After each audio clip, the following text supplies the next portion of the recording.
أشهد أن لا إله إلا الله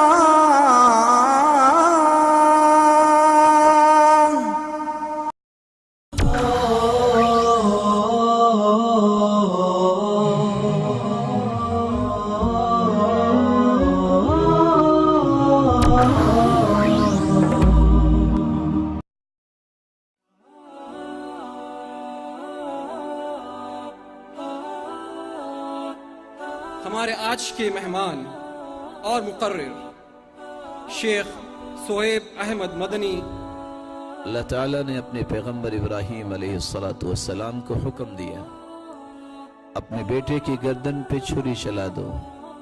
ایک مثالی مسلمان، اس کی سب سے پہلی نشانی یہ ہوتی ہے کہ اس کا عقیدہ توحید کا عقیدہ ہوتا ہے۔ کوئی بھی انسان 10 لوگ بیٹھے ہوں سب کی کلام کو نہیں سن سکتا، اللہ رب العزت ہی ہر ایک کی فریاد سنتے ہیں۔ ایک مثالی مسلمان توحید کے بعد کتاب و سنت کو اپنی زندگی کا مقصد سمجھتا ہے۔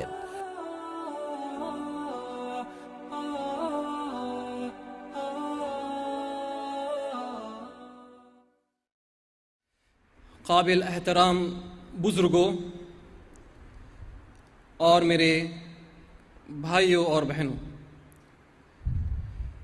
میں سید عماد الدین مرکز المنار کی جانب سے آپ سب کا خیر مقدم کرتا ہوں۔ السلام علیکم ورحمۃ اللہ وبرکاتہ۔ میں سب سے پہلے اللہ تعالیٰ کا شکر ادا کرنا چاہتا ہوں کہ اللہ نے ہمیں توفیق دی اور یہ موقع دیا کہ ہم اس جیسی محفل اٹینڈ کر سکیں۔ آج کی محفل کا آغاز کرنے سے پہلے میں آپ سب کو مرکز المنار کا تعارف پیش کرنا چاہتا ہوں۔ مرکز المنار ایک دعوتی ادارہ ہے جو شیخہ ہند بنت مختوم بن جمال مختوم، شریک حیات شیخ محمد بن راشد المختوم کے سرپرستی میں انجام دیتا ہے۔ مرکز المنار سن 2006 میں قائم ہوا اور بنیادی طور پر یہ ایک اسلامی ادارہ ہے جو قرآن اور سنت کی تعلیم کو کئی طرح سے لوگوں میں عام کرتا ہے۔ مرکز المنار کے اہم ایکٹیویٹیز کچھ اس طرح ہے: قرآن کلاسز، اسلامک ویکینڈ مدرسہ جو انگلش زبان میں ہوتا ہے، جو تربیہ اسلامک ویکینڈ اسکول کے نام سے مشہور ہے۔ مرکز کے مختلف زبانوں میں کئی اسلامی پروگرامز، ورکشاپس اور کانفرنس منعقد کیے جاتے ہیں۔ خاص طور پر خلیج کی سب سے بڑی conference Dubai international peace convention کا منظم رہ چکا ہے۔ مرکز المنار ہفتہ واری اور ماہانہ لیکچرز اور کلاسز بھی منعقد کرتا ہے۔ مرکز کے 2015 کی ایکٹیویٹیز میں پبلک پروگرامز، جس میں مقامی اور انٹرنیشنل اسپیکرز ہوتے ہیں، اور یہ ماہانہ پروگرامز انگلش، ملیالم، اردو اور دیگر زبان میں منعقد کیے جاتے ہیں۔ آرٹ آف پریزنٹنگ اسلام ایک دعوی ورکشاپ جو اگلے مہینے عنقریب منعقد ہوگا انشاءاللہ۔ مرکز المنار کی مسجد میں جمعہ خطبہ کا بھی انتظام ہوتا ہے، جس میں مقامی اور بین الاقوامی مقررین انگریزی زبان میں خطاب فرماتے ہیں۔ مرکز کے مزید پروگرامز کی معلومات کے لیے آپ ہماری ویب سائٹ وزٹ کر سکتے ہیں، almanarcenter.org۔ www.dawatdin.com اور دیگر ویڈیو لیکچرز کے لیے آپ ہمارا یوٹیوب چینل بھی دیکھ سکتے ہیں۔ اللہ سبحانہ و تعالیٰ سے دعا ہے کہ اللہ ہمیں استقامت دے اور اس مقصد میں کامیاب کرے۔ اسی فکر کے ساتھ مرکز المنار نے یہ اردو پروگرامز منعقد کیے ہیں۔ آج ہمارے درمیان مشہور اور معروف مقررین موجود ہے۔ آج کے پروگرام کا اسکیڈیول کچھ اس طرح ہوگا انشاءاللہ۔ پہلا لیکچر قاری صہیب احمد مدنی دیں گے، جس کا عنوان مثالی مسلمان ہوگا، اور دوسرا لیکچر ایڈوکیٹ فیض سید دیں گے بعنوان اولاد کی تربیت۔ ہر ایک ٹاک کے بعد 15 سے 20 منٹ کی سوال و جواب کی نشست ہوگی۔ ہمارے آج کے مہمان اور مقرر شیخ صہیب احمد مدنی، آپ کو میں اسٹیج پر دعوت دینے سے پہلے آپ سب کو ان کا تعارف دینا چاہتا ہوں۔ قاری صہیب احمد مدنی، آپ پاکستان میں پیدا ہوئے اور آپ نے اپنی تعلیم مدینہ منورہ کی اسلامک یونیورسٹی میں قرآن مجید اور اسلامی علوم کے کالج میں حاصل کی۔ آپ نے قرآن مجید، تجوید، اسلامک سائنسز اور اس کی دیگر سائنسز میں مہارت حاصل کی ہے۔ آپ عالمی شہرت یافتہ قاری اور عالم ہیں۔ آپ نے مشہور علماء جیسے کہ شیخ حذیفی کے تحت 3 سال اپنی تعلیم حاصل کی۔ آپ اکثر مدینہ منورہ کی یونیورسٹی کی جانب سے اردو میں حج و عمرہ کے موسم میں لیکچرز دیتے ہیں۔ آپ قرآن کالج اور اسلامک ٹریننگ انسٹیٹیوٹ کے بانی و صدر اور ڈائریکٹر ہیں، اور اس کے ساتھ ساتھ آپ وہاں قرآن سائنسز، تفسیر، قرات اور حدیث بھی سکھاتے ہیں۔ اور معلومات کے لیے آپ شیخ کی فیس بک پیج اور ان کی ویب سائٹ وزٹ کر سکتے ہیں۔ اور وقت نہ لیتے ہوئے میں دعوت دیتا ہوں قاری صہیب احمد مدنی کو کہ وہ اسٹیج پر تشریف لائیں اور اپنی قرات سے اس پروگرام کا آغاز کریں۔ شیخ قاری صہیب احمد مدنی۔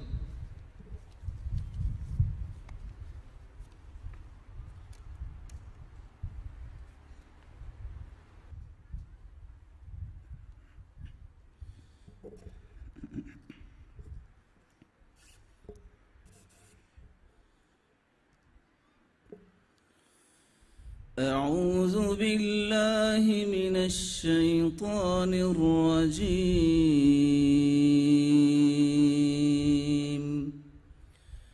بسم الله الرحمن الرحيم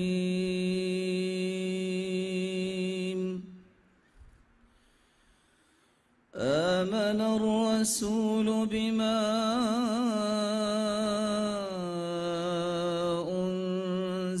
إليه من ربه والمؤمنون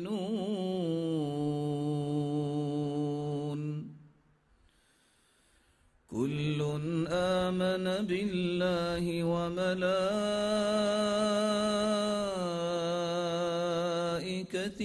وكتبه ورسله لا نفرق بين أحد من رسله وقالوا سمعنا وأطعنا غفرانك ربنا وإليك المصير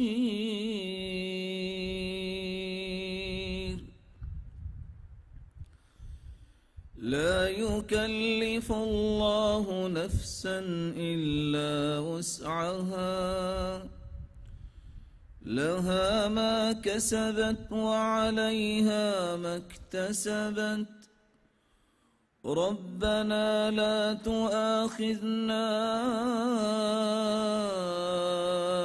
إن نسينا أو أخطأنا ربنا ولا تحمل علينا إصرا كما حملته على الذين من قبلنا ربنا ولا تحملنا ما لا طاقة لنا به واعف عنا واغفر لنا وارحمنا أنت مولانا فانصرنا على القوم الكافرين.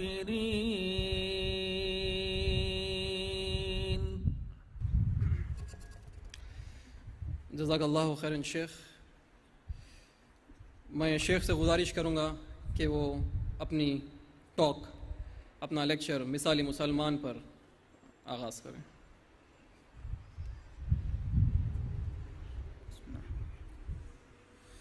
بسم الله الرحمن الرحيم الحمد لله رب العالمين وبه نستعين والصلاة والسلام على إمام غر الميامين وعلى آله وصحبه ومن سار على نهجه القويم أما بعد فأعوذ بالله من الشيطان الرجيم بسم الله الرحمن الرحيم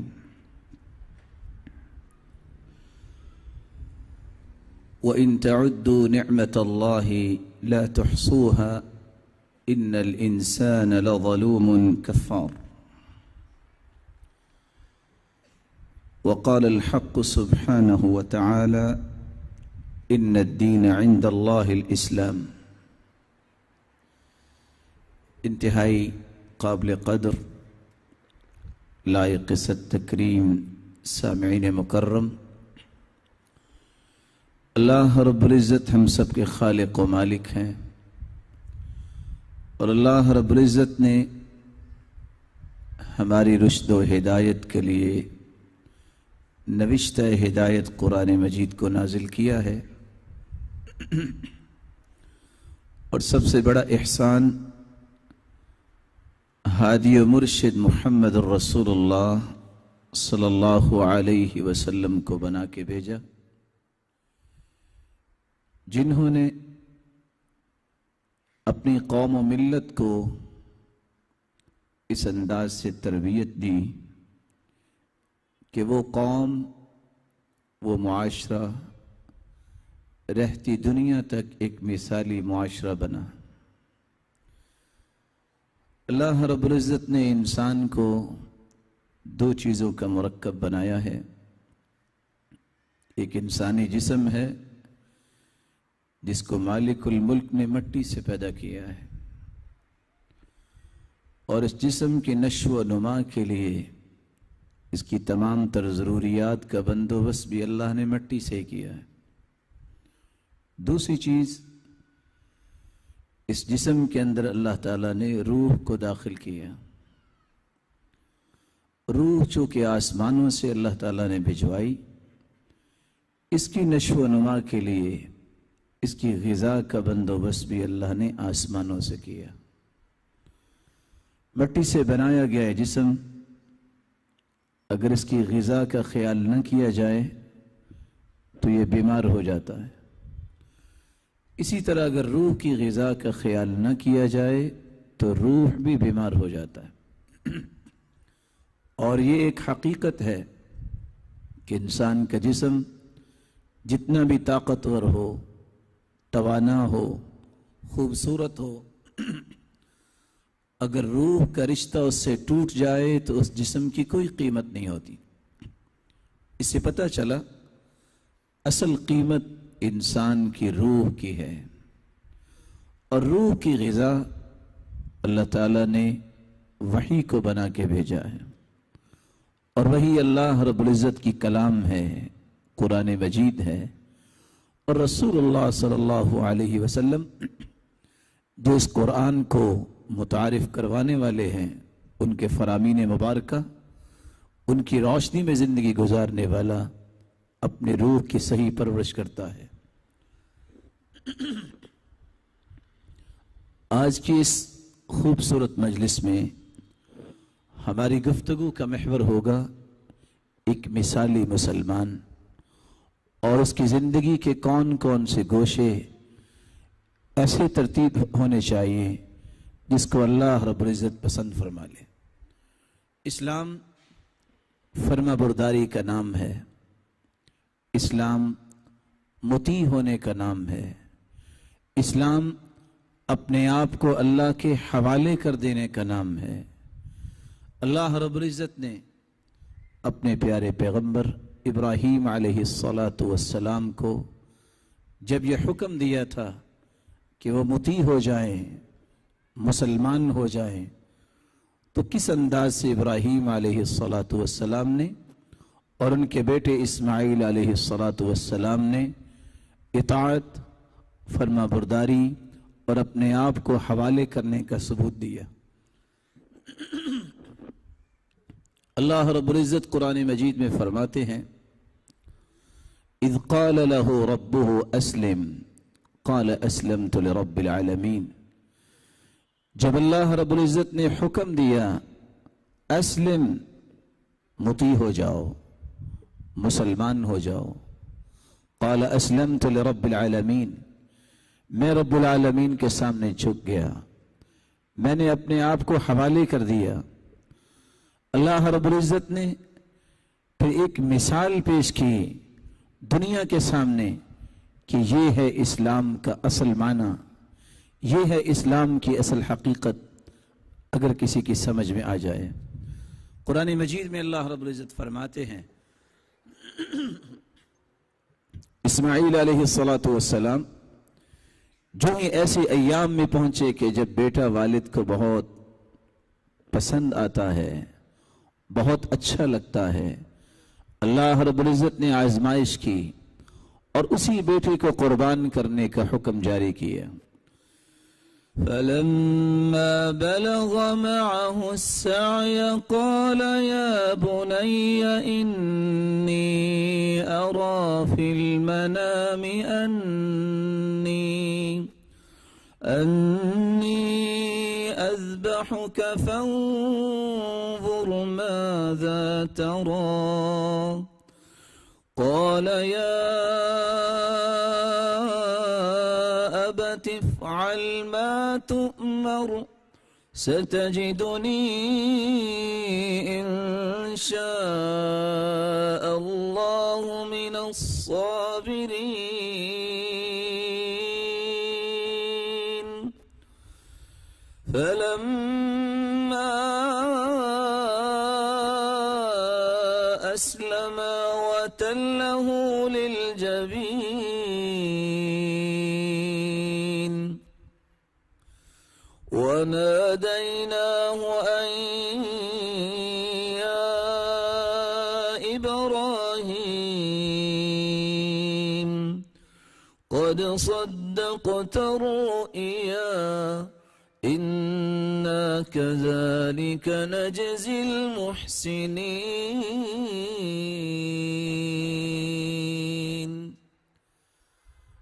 اللہ تعالیٰ نے اپنے پیغمبر ابراہیم علیہ السلام کو حکم دیا، اپنے بیٹے کی گردن پہ چھری چلا دو۔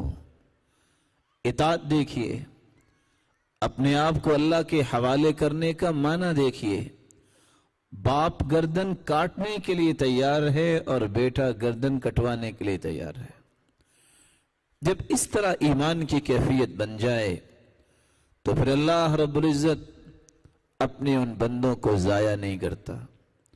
چھری چلا دی لیکن کاٹنے کی صلاحیت اللہ تعالیٰ نے چھری سے سلب کر لی، اور اس وقت تک اپنے بندے اسماعیل علیہ السلام کو کچھ ہونے نہیں دیا. اللہ تعالیٰ نے جانور کا بندوبست کیا. چھری چلی تو جانور کی گردن پہ چلی اور رہتی دنیا تک قربانی کی سنت جاری ہو گئی. ایک مثالی مسلمان سب سے پہلے اپنے آپ کو اللہ کے حوالے کرتا ہے. جو میرا رب کہے گا مجھے وہ کہنا ہے، جو میرا رب مجھ سے تقاضا کرے گا مجھے وہ کرنا ہے. رسول اللہ صلی اللہ علیہ وسلم نے سب سے پہلے جو معاشرہ قائم کیا وہ مثالی مسلمانوں کا معاشرہ تھا، وہ مثالی مومنوں کا معاشرہ تھا، وہ مثالی محسنین کا معاشرہ تھا. کن کن اصولوں کی روشنی میں رسول اللہ صلی اللہ علیہ وسلم نے وہ معاشرہ ترتیب دیا، اور کون کون سے اصول ایک مثالی مسلمان کو اختیار کرنے چاہیے. ایک مثالی مسلمان، اس کی سب سے پہلی نشانی یہ ہوتی ہے کہ اس کا عقیدہ توحید کا عقیدہ ہوتا ہے.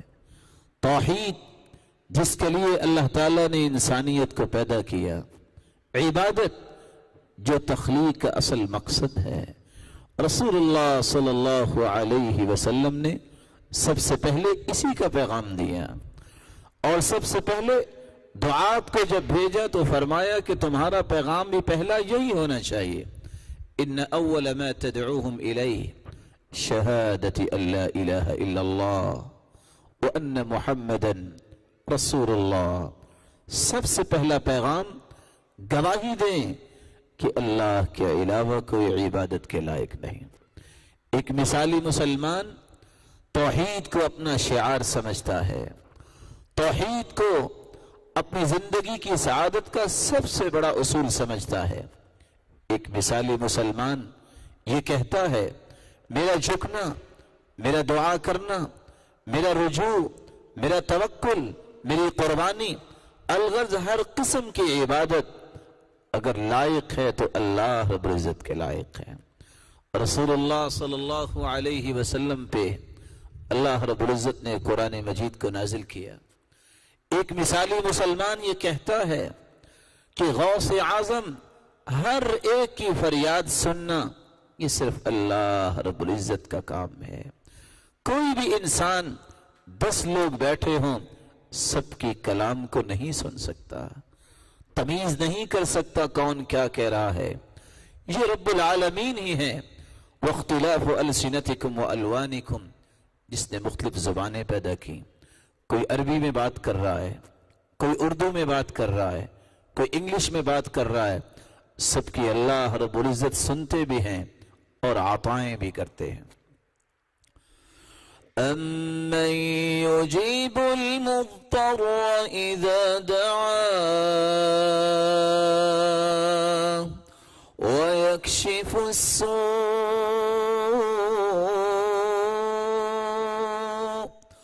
وَيَجْعَلُكُمْ خُلَفَاءَ الْأَرْضِ أَإِلَٰهٌ مَّعَ اللَّهِ. کوئی ہے اللہ کے علاوہ بھی جو ہر مصیبت زدہ کی بات کو سنے اور اس کی مصیبت کو ٹال دے؟ اللہ کے علاوہ کون یہ کام کر سکتا ہے؟ اللہ رب العزت ہی ہر ایک کی فریاد سنتے ہیں اور ہر ایک کو عطا بھی کرتے ہیں. ایک مسلمان کا یہ عقیدہ ہونا چاہیے کہ وہ زندگی اس انداز سے گزارے، زندگی گزارتے وقت کوئی بھی مشکل آئے، مصیبت آئے، دکھ آئے، ان تمام مشکلات کو دور کرنا یہ اللہ رب العزت کا کام ہے. کیونکہ مشکل کشا وہ ہے، مشکل کشا ہونا یہ اللہ رب العزت کی ذات کو لائق ہے. وَإِن يَمْسَسْكَ اللَّهُ بِضُرٍّ فَلَا كَاشِفَ لَهُ إِلَّا هُوَ. اے میرے پیارے پیغمبر صلی اللہ علیہ وسلم، پوری کائنات سے میں نے تجھے اعلیٰ بنایا ہے، لیکن اگر آپ کو بھی کوئی تکلیف پہنچے تو اس کو بھی دور کرتا ہے تو کون؟ تیرا مالک اور تیرا رب ہی کرتا ہے۔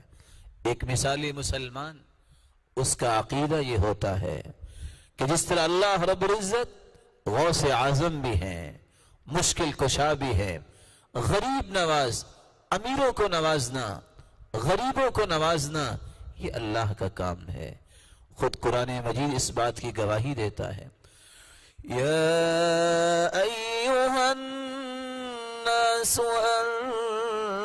انتم الفقراء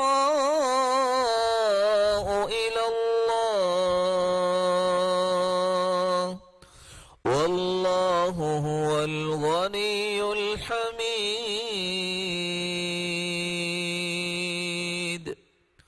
لوگو تم سارے کے سارے قلاش ہو، فقیر ہو، ایک ہی ذات ہے جو غنی ہے، وہ اللہ کی ذات ہے، جو امیروں کو بھی نوازتی ہے، جو غریبوں کو بھی نوازتی ہے۔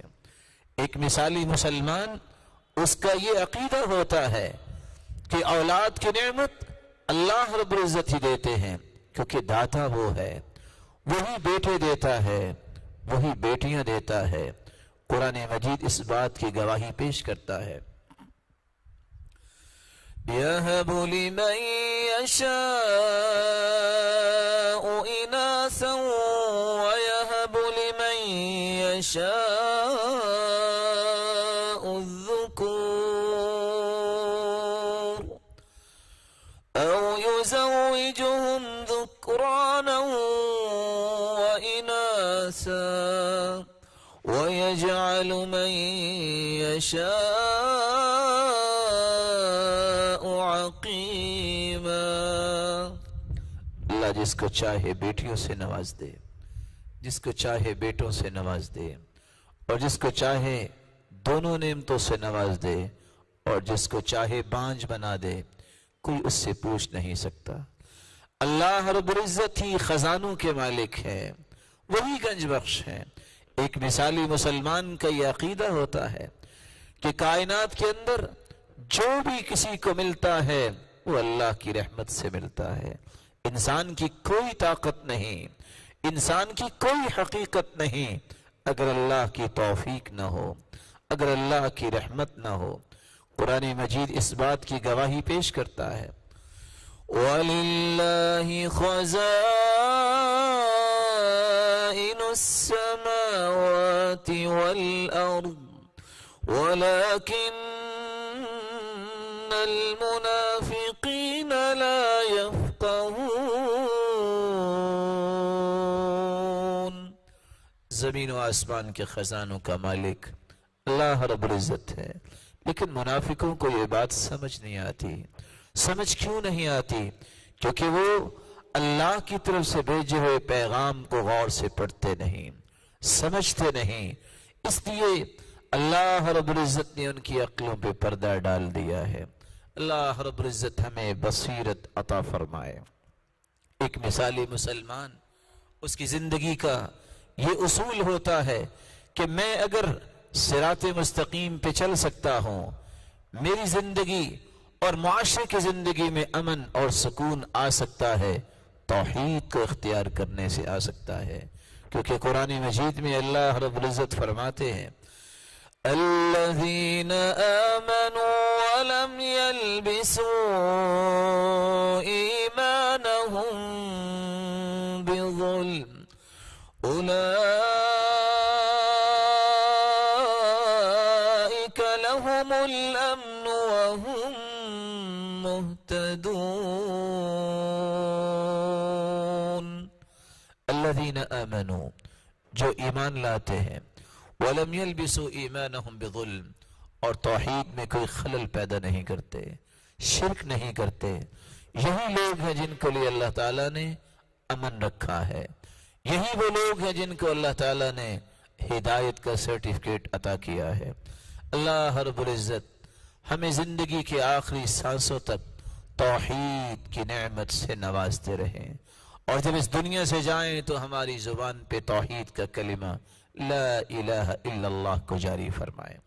ایک مثالی مسلمان، اس کی زندگی کا دوسرا اصول یہ ہوتا ہے، اس کا منہج کتاب و سنت ہوتا ہے، وہ پابند ہوتا ہے تو کتاب و سنت کا پابند ہوتا ہے، وہ اپنی زندگی کے زاویوں کو درست کرتا ہے تو کتاب و سنت کو دیکھ کر درست کرتا ہے، اس کی زندگی کا ہر رویہ، اس کی زندگی کا قول و کردار کتاب و سنت کے مطابق ہوتا ہے۔ رسول اللہ صلی اللہ علیہ وسلم نے اس لیے فرمایا تھا، ترکت فیکم امرین لن تضلوا ما تمسکتم بہما کتاب اللہ و سنت رسولی۔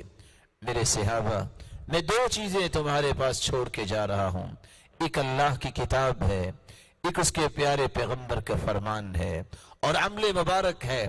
جب تک ان دونوں چیزوں کو تم تھامے رکھو گے تم گمراہ نہیں ہوگے۔ اگر دونوں میں سے کسی ایک کو چھوڑ دیا یا دونوں کو چھوڑ دیا کبھی بھی صراط مستقیم انسان کو میسر نہیں آتا۔ اس لیے رسول اللہ صلی اللہ علیہ وسلم نے فرمایا تھا، کل امتی يدخلون الجنہ الا من ابا، قیل ومن یأبا یا رسول اللہ صلی اللہ علیہ وسلم، قال من اطاعنی دخل الجنہ ومن عصانی فقد ابا۔ میری ساری امت جنت میں جائے گی سوائے اس شخص کے جو جنت میں جانے سے انکار کر دے گا۔ صحابہ کرام نے سوال کیا، کوئی ایسا بھی ہے بد نصیب جو جنت میں جانے سے انکار کر دے؟ جواب دیا، ہاں ایسا ہے، جو میری اطاعت کرے گا وہ جنت میں جائے گا، اور جس نے نافرمانی کی اس نے نافرمانی نہیں کی بلکہ حقیقت میں جنت میں جانے سے انکار کر دیا ہے۔ ایک مثالی مسلمان توحید کے بعد کتاب و سنت کو اپنی زندگی کا مقصد سمجھتا ہے۔ رسول اللہ صلی اللہ علیہ وسلم نے فرمایا، من شہد ان لا الہ الا اللہ وان محمدا عبدہ ورسولہ وان عیسی عبد اللہ ورسولہ وکلمتہ القاها الى مریم وروح منہ والجنة حق والنار حق ادخلہ اللہ من ای ابواب الجنة الثمانیة شاء۔ جو شخص اس بات کی گواہی دے دے کہ اللہ کے علاوہ کوئی عبادت کے لائق نہیں اور محمد الرسول اللہ صلی اللہ علیہ وسلم وہ سرتاج رسول ہے، اللہ کے سچے پیغمبر ہیں، اور عیسیٰ علیہ السلام اللہ کے پیغمبر ہیں، اللہ کا کلمہ ہے جس کا القاء کیا گیا مریم علیہ السلام کی طرف۔ جنت بھی حق ہے جو اللہ نے مسلمان اور مومنوں کے لیے تیار کی ہے، جہنم بھی حق ہے جو کافروں کے لیے تیار کی گئی ہے۔ جو اس بات کی گواہی دے دیتا ہے اور اس گواہی کی روشنی میں اپنے دل میں تصدیق کر دیتا ہے اور تصدیق کے بعد اپنی زندگی کو اس تصدیق کی روشنی میں ڈھال لیتا ہے، قیامت کا دن ہوگا، اللہ رب العزت فرمائیں گے یہ جنت کے 8 دروازے کھلے ہیں، جس دروازے سے چاہتے ہو جنت میں چلے جاؤ۔ ایک مثالی مسلمان توحید اور کتاب و سنت کے بعد اس بات کو سمجھتا ہے کہ میری زندگی کا اصل مقصد جس طرح عبادت ہے، جس طرح ریاضت ہے، اس طرح میری زندگی کی اصل خوبصورتی کتاب و سنت کی روشنی میں اپنی زندگی کے زاویوں کو درست کرنا ہے۔ ایک مثالی مسلمان نماز کا پابند، فرائض کا پابند ہوتا ہے۔ رسول اللہ صلی اللہ علیہ وسلم نے اس لیے فرمایا تھا، من صلی للہ 40 یوما فی جماعہ یدرک التکبیرۃ الاولی کتبت له براءتان، براءۃ من النار وبراءۃ من النفاق۔ جو مسلمان 40 دن تکبیر اولی کے ساتھ باجماعت نماز پڑھ لیتا ہے، اللہ رب العزت اسے 2 انعامات سے نوازتے ہیں۔ جب تک زندہ رہے گا منافق نہیں ہوگا، جب دنیا سے چلا جائے گا اللہ رب العزت اسے جہنم سے آزاد کر دیں گے۔ ایک مثالی مسلمان نماز کو باجماعت پڑھنا اور نماز کی پابندی کرنا یہ اپنی زندگی کی اثر روشنی سمجھتا ہے۔ صحابہ کرام کو دیکھیے، سلف صالحین کو دیکھیے، کس طرح عبداللہ بن ام مکتوم رضی اللہ تعالی عنہ، نبی نے صحابی 1 نہیں 2 نہیں 6 عذر لے کر آئے، یا رسول اللہ صلی اللہ علیہ وسلم انی رجل ضریر البصر شاسع الدار وليس لي قاعد يلاومني الى المسجد۔ سرتاج رسول میں نبینا انسان ہوں، میرا گھر مسجد سے دور ہے، کوئی مجھے گھر سے مسجد تک لانے والا نہیں۔ وَهَلْ تَجِدُ لِرُخْصَةٍ أَنْ أُصَلِّيَ فِي بَيْتِي، کیا میں گھر میں نماز پڑھ سکتا ہوں؟ قَالَ وَهَلْ تَسْمَعُ النِّدَاءَ، یہ بتاؤ اذان سنتے ہو؟ قَالَ نَعَمْ، اذان تو سنتا ہوں۔ فرمایا پھر مسجد میں آ کے نماز پڑھو۔ پھر آئے چوتھا عذر لے کر، یا رسول اللہ صلی اللہ علیہ وسلم، ان بین بیتی و مسجدی نخلا و شجرا، میرے گھر اور مسجد کے درمیان جھاڑیاں ہیں، درخت ہے، کھجور کے تنے ہیں، میں نبینا انسان ہوں، اگر رات کی تاریکی میں کسی درخت سے ٹکرا جاؤں تو کیا میرے لیے اجازت نہیں کہ میں گھر میں نماز پڑھ لوں؟ قال وهل تسمع النداء، تم اذان سنتے ہو؟ قال نعم، اذان تو سنتا ہوں۔ فرمایا پھر مسجد میں آ کے نماز پڑھو۔ پانچواں عذر لے کے پھر آ گئے، یا رسول اللہ صلی اللہ علیہ وسلم، ان المدینہ کثیرۃ الحوام والسباع، آپ جانتے ہیں مدینے میں جانور بھی ہیں، درندے بھی ہیں، اور میں نبینا انسان ہوں، اگر میں گھر سے نکلوں کوئی جانور اپنا شوق پورا کر لے کیا بنے گا؟ کہ میرے لیے اجازت نہیں کہ میں گھر میں نماز پڑھ لیا کروں؟ قال وهل تسمع المؤذن في البيت الذي انت فيه، جس گھر میں رہتے ہو کیا وہاں مؤذن کی آواز پہنچتی ہے؟ قال نعم، آواز تو پہنچتی ہے۔ فرمایا پھر مسجد میں آ کے نماز پڑھو۔ چھٹا عذر لے کے پھر آئے، یا رسول اللہ صلی اللہ علیہ وسلم، انا كما ترانی قد ذهب بصری ورق عظمی ودبر سنی، آپ مجھے دیکھ رہے ہیں، میری آنکھوں کی بینائی جا چکی ہے، میں بوڑھا ہو چکا ہوں، اب تو میری ہڈیاں بھی باریک ہو گئی ہے، اب بھی میرے لیے اجازت نہیں کہ میں گھر میں نماز پڑھ لوں۔ قال وهل تسمع حی علی الصلاة حی علی الفلاح، کیا تم سنتے ہو حی علی الصلاة حی علی الفلاح، لوگو آؤ کامیابی کی طرف، آؤ نماز کی طرف؟ قال نعم، یہ آواز تو سنتا ہوں۔ قال فہیّ حلا، تو آؤ پھر مسجد میں آ کے نماز پڑھو۔ میرے معزز اور محترم سامعین کرام، 6 عذر پیش کیے، اجازت نہیں ملی۔ آج جو جوان ہے جس کو اللہ نے خوبصورت آنکھوں سے نواز رکھا ہے، جس کو مسجد تک لانے والے کی ضرورت نہیں، جو بوڑھا نہیں، جو پرامن ماحول میں رہتا ہے، ایک نہیں بہت ساری نعمتوں سے اللہ نے اسے نواز رکھا ہے، پھر بھی اس کا ایمان اس کو مسجد تک نہیں لا سکتا، کل قیامت کو گناہوں کی گٹھری اٹھا کے پل صراط سے کیسے گزرے گا؟ آج یہ بات سمجھنے والی ہے۔ امام غزالی کہا کرتے تھے، یہ نہ کہا کرو کہ میں نماز نہیں پڑھتا، بلکہ یہ کہا کرو میں اتنا بد نصیب ہو گیا کہ اللہ نے مجھے اپنے سامنے کھڑا ہونے کے لائق نہیں سمجھا۔ رسول اللہ صلی اللہ علیہ وسلم نے صحابہ کرام کو یہی تربیت دی، مثالی کیسے بنے، نماز کی پابندی، فرائض کی پابندی۔ اس لیے عبداللہ ابن مسعود رضی اللہ تعالیٰ عنہ فرماتے ہیں، لو انکم صلیتم فی بیوتکم لترکتم سنت نبیکم ولو ترکتم سنت نبیکم لضللتم عن سواء السبیل ولقد رأيتنا وما يتخلف عنها الا منافق معلوم النفاق۔ اگر تم نے بغیر کسی شرعی عذر کے گھروں میں نمازیں پڑھنا شروع کر دی اور عادت بنا لی تو تم نبی کی سنت کو چھوڑ دو گے، اور اگر تم نے نبی کی سنت کو چھوڑ دیا تو تم صراط مستقیم سے گمراہ ہو جاؤ گے۔ اور ہمارے دور کے اندر یعنی صحابہ کے دور میں نماز سے پیچھے وہی رہتا تھا جو خالص منافق ہوا کرتا تھا۔ ایک مثالی مسلمان، اس کی علامت ہے وہ فرائض کی پابندی کرتا ہے۔ رسول اللہ صلی اللہ علیہ وسلم کے دور میں اور سلف صالحین کے دور میں صرف مرد نہیں، عورتوں کی بھی حالت یہ تھی۔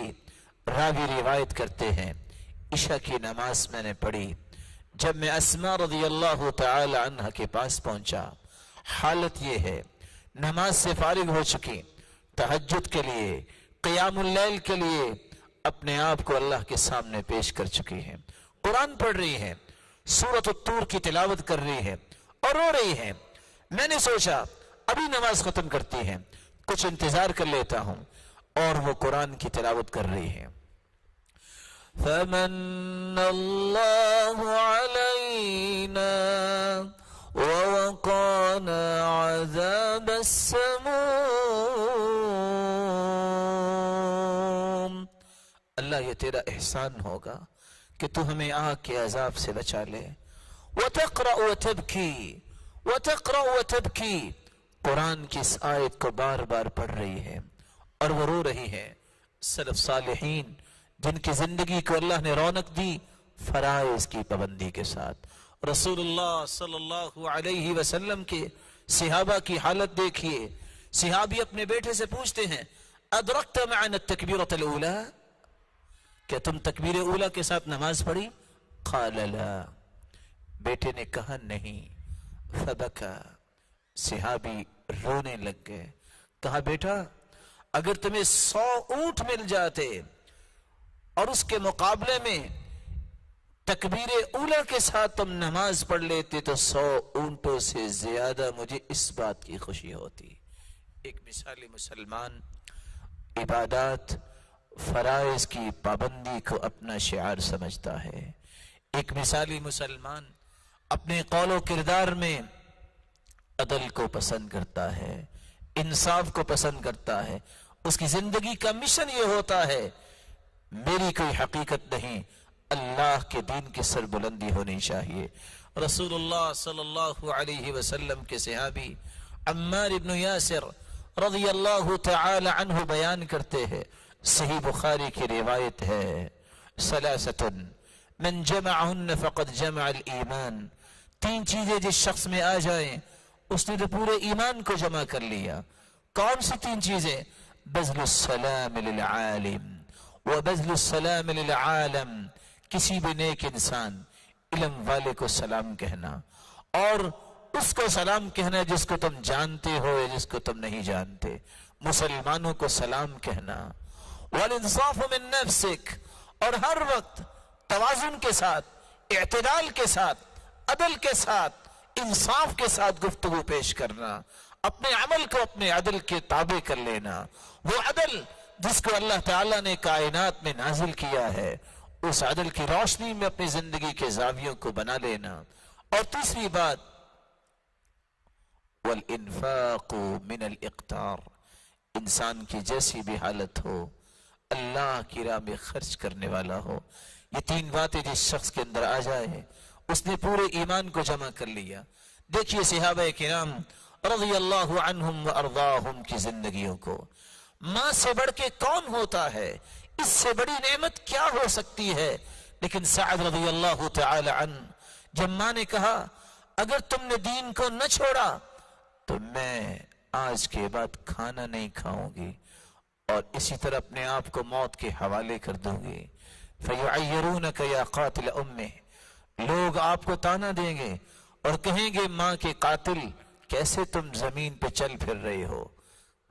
جب دیکھا سعد رضی اللہ تعالیٰ عنہ نے کہ ماں اس بات پہ پختہ ہے کہ واقعتاً کھانا نہیں کھا رہی، اٹھے. سعد نہیں اٹھے، یہ ایمان کے پہاڑ تھے. کہ یا امّا، اے میری ماں، لو ان لک 100 نفس، ایک جان ہے اللہ نے تمہیں عطا کی، اگر 100 جانیں بھی ہوتی تخرج امامی نفسا نفسا، اور ایک ایک کرتے 100 کی 100 جانیں میرے سامنے نکل جائیں، میں وہ برداشت کر سکتا ہوں لیکن اللہ کے دین کو نہیں چھوڑ سکتا. عدل کی بات اپنی والدہ کے سامنے بھی پیش کی. باپ سے بڑھ کے کیا نعمت ہو سکتی ہے؟ رسول اللہ صلی اللہ علیہ وسلم کے سامنے یہ معاملہ پیش ہوا. عبداللہ بن ابی بن سلول جو شخص رئیس المنافقین تھا، جس کے بیٹے کو اللہ تعالیٰ نے ایمان کی دولت سے نوازا، جس نے یہ کہا تھا لَيُخْرِجَنَّ الْأَعَزَّ مِنْهَا الْأَذَلِّ، ہم مدینے جائیں گے اور ذلیل لوگوں کو نکال دیں گے. مقصود صحابہ کرام اور سرتاج رسول صلی اللہ علیہ وسلم کی ذات تھی اس انسان کی. لیکن مدینے کے باہر کھڑا ہوا بیٹا کیا کہتا ہے؟ مانو تم ذلیل ہو، اللہ کے رسول عزت والے ہیں، جب تک تم اقرار نہیں کرو گے